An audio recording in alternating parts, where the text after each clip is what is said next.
Good morning, dear students. Myself Parjinder Kaur, Vocational Mistress Sarkari Senior Secondary School, Ratol. Import and Export Management Trade the Export Management subject ਅਸੀਂ start ਕੀਤਾ ਹੈ। ਕੁਝ topic ਅਸੀਂ cover ਕਰ ਚੁੱਕੇ ਹਾਂ ਤੇ ਅੱਜ ਜਿਹੜਾ ਅਸੀਂ ਅਗਲਾ ਟੌਪਿਕ ਸਟੱਡੀ ਕਰਨਾ ਹੈ ਉਹ ਹੈਗਾ ਹੈ ਫੋਰਨ ਟ੍ਰੇਡ ਪਾਲਿਸੀ 2015-2020। ਠੀਕ ਹੈ, ਹੁਣ 2015 ਤੋਂ 2020 ਦਾ ਮੀਨਿੰਗ ਕੀ ਹੈ ਕਿ ਇਹ ਪਾਲਿਸੀ 5 ਸਾਲਾਂ ਵਾਸਤੇ लागू रहूगी। 5 ईयर्स वास्ते ये पॉलिसी बनाई जाती है। 5 ईयर्स बाद फिर नवी पॉलिसी बनती हैगी है।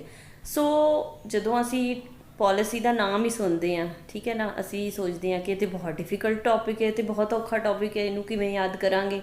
सो इहो जी कोई गल नहीं है, तुसी वीडियो नू ध्यान नाल वेखो तो तुहानू ये पॉलिसी समझ भी आ जाऊगी तो याद भी हो जाऊगी। हुण सब तो पहलां असी आने इहदे मीनिंग वल। देखो तुहाडी स्क्रीन ते दिख रहा है कि फॉरन का मीनिंग की लिखा है मैं, विदेशी। ट्रेड मतलब व्यापार, आयात ते निर्यात दोवें तरह का, तो पॉलिसी मतलब नीति। सो असी इसका मीनिंग की कढ़ सकते हैं, की अर्थ बनया पॉलिसी का।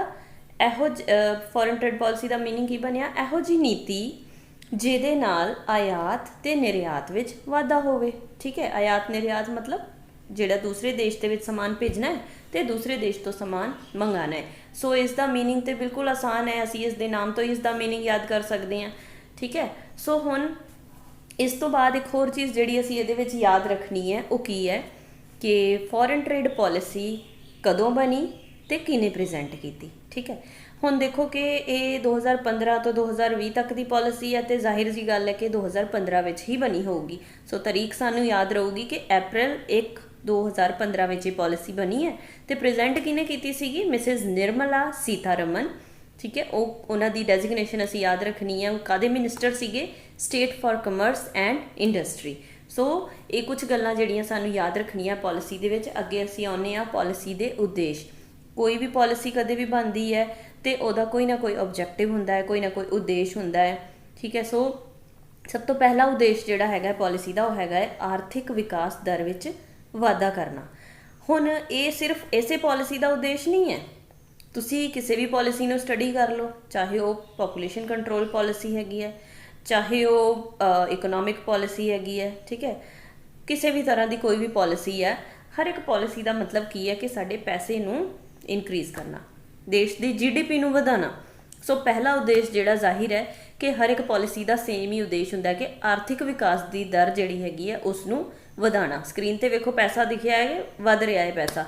ठीक है, सो पहला उद्देश्य बिल्कुल क्लीयर है, सानू तो याद भी हो जाऊगा, आर्थिक विकास दर विच वाधा करना। दूसरा जिहड़ा ऑब्जेक्टिव हैगा साडा पॉलिसी का वो हैगा रोज़गार दे विच वाधा करना। इंडिया दे विच सब तो वड्डी प्रॉब्लम की है ना, हर एक बच्चे नूं पता है कि साडी सब तो वड्डी प्रॉब्लम की है, बेरोज़गारी। सो बेरोज़गारी नूं घटाना ते रोज़गार दे मौके ज़्यादा पैदा करने, ये पॉलिसी का दूसरा मेन ऑब्जेक्टिव है।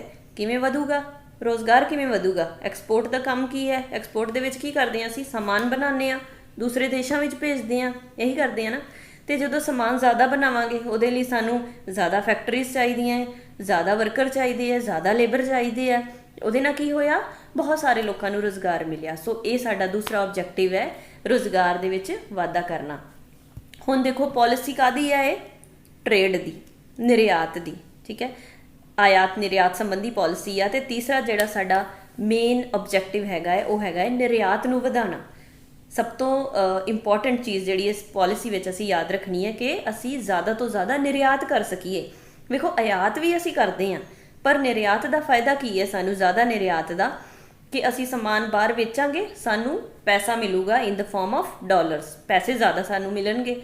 ठीक है, सो ये तुसी इहदे विच फिगर्स याद रखनी है, मैं हाईलाइट कीतियां जिहड़ियां कि 2013-14 में जिहड़ा साडा निर्यात सी 466 बिलियन सीगा, जिसनूं असी इस पॉलिसी दे विच ये सोचिया है कि 2019-20 दे विच असी 900 बिलियन करना है। ठीक है, निर्यात नूं असी वधाना है, ये तीसरा ऑब्जेक्टिव है। इस तो अगला ऑब्जेक्टिव है कि विश्व पद्धर ते भारत दे निर्यात हिस्से नूं वधाना। हुण देखो पिछला पॉइंट जिहड़ा की सीगा कि निर्यात नूं वधाना, जो निर्यात वध गया तो भारत का हिस्सा भी तो वधूगा ना विश्व दे विच। मान लो असी निर्यात वध कर रहे हैं तो विश्व दे विच जिन्ना साडा हिस्सा पहलां हो रहा सी निर्यात का वो भी वधना है। ਸੋ ਇਹ ਪੁਆਇੰਟ ਵੀ ਪਿਛਲੇ ਨਾਲ ਇੰਟਰ ਰਿਲੇਟਡ ਹੈ। ਤੇ ਕੀ ਇਹਦੇ 'ਚ ਕੀਤਾ ਅਸੀਂ, ਜਿਹੜਾ ਸਾਡਾ ਪਹਿਲਾ 2% ਦਾ ਨਿਰਯਾਤ ਦਾ ਅਸੀਂ ਸੋਚਿਆ ਸੀ ਕਿ 2% ਸਾਡਾ ਹੁੰਦਾ ਹੈ, ਉਸ ਨੂੰ ਅਸੀਂ ਵਧਾ ਕੇ 3.5% ਕਰਨਾ ਹੈ। ਠੀਕ ਹੈ, ਸੋ ਇਹ ਪੁਆਇੰਟ ਵੀ ਤੁਸੀਂ ਯਾਦ ਰੱਖਣਾ ਹੈ ਕਿ ਵਿਸ਼ਵ ਪੱਧਰ ਤੇ ਭਾਰਤ ਦਾ ਹਿੱਸਾ ਜਿਹੜਾ ਉਹ ਵਧਾਉਣਾ ਹੈ। ਅਗਲਾ ਵੇਖੋ, ਵਿਦੇਸ਼ੀ ਵਪਾਰ ਪ੍ਰਕਿਰਿਆ ਵਿੱਚ ਭਾਰਤ ਦੀ ਸਥਿਤੀ ਨੂੰ ਮਜ਼ਬੂਤ ਕਰਨਾ। ਹੁਣ ਕੀ ਹੈ, ਵਪਾਰ ਵੱਧ ਗਿਆ, ਭਾਰਤ ਦਾ ਹਿੱਸਾ ਵੱਧ ਗਿਆ, ਉਹਦੇ ਨਾਲ ਕੀ ਹੋਇਆ, ਸਾਡੀ ਸਥਿਤੀ ਮਜ਼ਬੂਤ ਹੋ ਗਈ, ਵਿਦੇਸ਼ੀ ਵਪਾਰ ਦੇ ਵਿੱਚ ਸਾਡੀ ਪ੍ਰਕਿਰਿਆ ਮਜ਼ਬੂਤ ਹੋ ਗਈ। ਸੋ ਇਹ ਜਿਹੜਾ ਹੈਗਾ ਇਹ ਅਗਲਾ ਉਸ ਦਾ ਆਬਜੈਕਟਿਵ ਹੈਗਾ 5ਵੇਂ ਨੰਬਰ ਤੇ। ਇਹ ਵੀ ਸਾਨੂੰ ਯਾਦ ਰੱਖਣਾ, ਜਦੋਂ ਪੁਆਇੰਟਸ ਨੂੰ ਤੁਸੀਂ ਲਿੰਕ ਕਰਕੇ ਯਾਦ ਕਰੋਗੇ ਤੁਹਾਨੂੰ ਕਦੇ ਵੀ ਪੁਆਇੰਟਸ ਨਹੀਂ ਭੁੱਲਣਗੇ। ਹੁਣ ਉਸ ਤੋਂ ਬਾਅਦ ਅਗਲਾ ਹੈ ਸਹਾਇਕ ਦੇਸ਼ਾਂ ਲਈ ਵਪਾਰ ਸੰਬੰਧੀ ਨੀਤੀਆਂ ਬਣਾਉਣਾ। ਸਹਾਇਕ ਦੇਸ਼ ਕਿਹੜੇ ਆ, ਵਪਾਰ ਲਈ ਸਾਡੇ ਸਹਾਇਕ ਦੇਸ਼ ਕਿਹਨੂੰ ਕਵਾਂਗੇ ਅਸੀਂ, ਜਿਹੜੇ ਸਾਡੇ ਤੋਂ ਸਮਾਨ ਖਰੀਦਦੇ ਆ, ਠੀਕ ਹੈ, ਜਿਨ੍ਹਾਂ ਨੂੰ ਅਸੀਂ ਸਮਾਨ ਐਕਸਪੋਰਟ ਕਰਦੇ ਹਾਂ। ਸੋ ਉਹ ਸਹਾਇਕ ਦੇਸ਼ਾਂ ਵਾਸਤੇ ਅਸੀਂ ਇਹੋ ਜਿਹੀਆਂ ਨੀਤੀਆਂ ਬਣਾਉਣੀਆਂ ਕਿ ਉਹ ਵੱਧ ਤੋਂ ਵੱਧ ਸਮਾਨ ਸਾਡੇ ਤੋਂ ਖਰੀਦ ਸਕਣ। ਅਸੀਂ ਰਿਸਟ੍ਰਿਕਸ਼ਨਸ ਨਹੀਂ ਲਾਉਣੀਆਂ, ਉਹਨਾਂ 'ਤੇ ਰੋਕਾਂ ਨਹੀਂ ਲਾਉਣੀਆਂ ਕਿ ਅਸੀਂ ਰੋਕ ਦਈਏ, ਅਸੀਂ ਇਹ ਸਮਾਨ ਨਹੀਂ ਭੇਜਣਾ, ਅਸੀਂ ਇੱਦਾਂ ਨਹੀਂ ਭੇਜਣਾ, ਜਾਂ ਤੁਸੀਂ ਪਹਿਲਾਂ ਇੰਨਾ ਟੈਕਸ ਦਿਓ ਅਸੀਂ ਫੇਰ ਦੇਵਾਂਗੇ।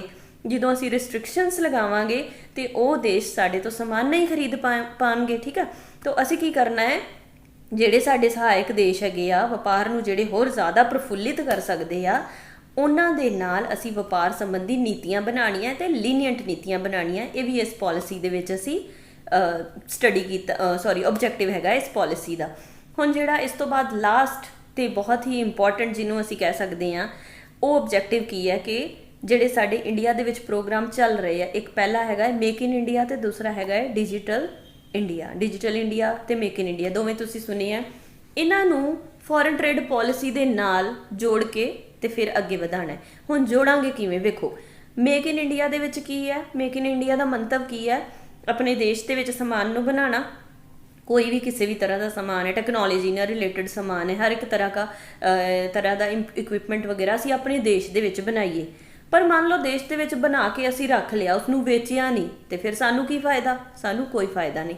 ਅਸੀਂ ਉਸ ਸਮਾਨ ਨੂੰ ਐਕਸਪੋਰਟ ਕਰਨਾ ਹੈ। ਸੋ ਕੀ ਕੀਤਾ, ਮੇਕ ਇਨ ਇੰਡੀਆ ਨੂੰ ਅਸੀਂ ਜੋੜਿਆ ਆਪਣੇ ਨਿਰਯਾਤ ਦੇ ਨਾਲ। ਠੀਕ ਹੈ, ਸੋ ਅਗਲਾ ਜਿਹੜਾ ਡਿਜੀਟਲ ਇੰਡੀਆ, ਉਸ ਨੂੰ ਅਸੀਂ ਕਿਸ ਤਰ੍ਹਾਂ ਇਸਤੇਮਾਲ ਕਰਨਾ ਹੈ, ਫੋਰਨ ਦੇ ਜਿਹੜੇ ਕੰਟਰੀਜ਼ ਆ ਜਿਨ੍ਹਾਂ ਨਾਲ ਅਸੀਂ ਐਕਸਪੋਰਟ ਕਰਦੇ ਹਾਂ, ਅਸੀਂ ਉਹਨਾਂ ਦੇ ਨਾਲ ਬਿਜ਼ਨਸ ਕਰਨਾ ਹੈ, ਪੇਮੈਂਟ ਕਰਨੀ ਹੈ, ਕਮਰਸ ਕਰਨਾ ਹੈ, ਟ੍ਰਾਂਜੈਕਸ਼ਨਸ ਕਰਨੀਆਂ, ਇਲੈਕਟ੍ਰੋਨਿਕ ਤਰੀਕੇ ਦੇ ਨਾਲ ਪੈਸੇ ਦੀਆਂ ਟ੍ਰਾਂਜੈਕਸ਼ਨਸ ਕਰਨੀਆਂ, ਤਾਂ ਕਿ ਉਹਨਾਂ ਲਈ ਸਮਾਨ ਨੂੰ ਖਰੀਦਣਾ ਵੇਚਣਾ ਜੋ ਵੀ ਐਕਟੀਵਿਟੀ ਹੈ ਉਹ ਬਹੁਤ ਆਸਾਨ ਹੋ ਜੇ। ਸੋ ਲਾਸਟ ਤੇ ਇੰਪੋਰਟੈਂਟ ਪੁਆਇੰਟ ਕੀ ਹੈ, ਨਿਰਯਾਤ ਨੂੰ ਭਾਰਤ ਵਿੱਚ ਚੱਲ ਰਹੇ ਪ੍ਰੋਗਰਾਮਾਂ ਦੇ ਨਾਲ ਜੋੜਨਾ। ਠੀਕ ਹੈ, ਸੋ ਅੱਜ ਦੇ ਇਸ ਵੀਡੀਓ ਦੇ ਵਿੱਚ ਮੈਂ ਪਾਲਿਸੀ ਦਾ ਮੀਨਿੰਗ ਤੁਹਾਨੂੰ ਦੱਸਿਆ ਤੇ ਉਸਦੇ ਆਬਜੈਕਟਿਵਸ ਦੱਸੇ ਆ।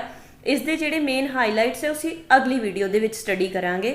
ਠੀਕ ਹੈ, ਉਹਨਾਂ ਨੂੰ ਵੀ ਅਸੀਂ ਡਿਟੇਲ ਦੇ ਵਿੱਚ ਸਟੱਡੀ ਕਰਨਾ ਹੈ। ਸੋ 2 ਪੜਾਅ ਦੇ ਵਿੱਚ ਇਹ ਪਾਲਿਸੀ ਕੰਪਲੀਟ ਹੋਊਗੀ। ਸੋ ਅੱਜ ਜਿਹੜੀ ਮੇਰੇ ਹਿਸਾਬ ਨਾਲ ਇਹ ਤੁਹਾਨੂੰ ਪਾਲਿਸੀ ਸਮਝ ਲੱਗ ਗਈ ਹੋਊਗੀ, ਕਾਫੀ ਇੰਟਰਸਟਿੰਗ ਵੇ ਦੇ ਵਿੱਚ ਕੋਸ਼ਿਸ਼ ਕੀਤੀ ਕਿ ਮੈਂ ਤੁਹਾਨੂੰ ਇਹ ਸਮਝ ਲੱਗ ਜੇ। ਸੋ ਹੁਣ ਅਸੀਂ ਵੇਖਦੇ ਹਾਂ ਇਹਦੇ ਵਿੱਚੋਂ ਪ੍ਰਸ਼ਨ ਕਿਹੜਾ ਬਣਦਾ। ਸਾਡਾ ਪ੍ਰਸ਼ਨ ਅੱਜ ਦੇ ਜਿਹੜੇ ਟੌਪਿਕ ਦੇ ਵਿੱਚੋਂ ਬਣਦਾ ਉਹ ਹੈਗਾ ਕਿ ਵਿਦੇਸ਼ੀ ਵਪਾਰ ਨੀਤੀ 2015 ਤੋਂ 20 ਬਾਰੇ ਵਿਸਤਾਰਪੂਰਵਕ ਜਾਣਕਾਰੀ ਦਿਓ ਤੇ ਇਸ ਦੇ ਉਦੇਸ਼ ਕੀ ਹਨ। ਠੀਕ ਹੈ, ਜੇ ਇਕੱਲੇ ਉਦੇਸ਼ ਪੁੱਛਣ ਤੁਸੀਂ ਇੰਨਾ ਹੀ ਕੁਐਸਚਨ ਅਟੈਂਪਟ ਕਰਨਾ ਹੈ ਆਪਣੇ ਐਗਜ਼ਾਮ ਦੇ ਵਿੱਚ। So I hope you like this video. So thank you so much.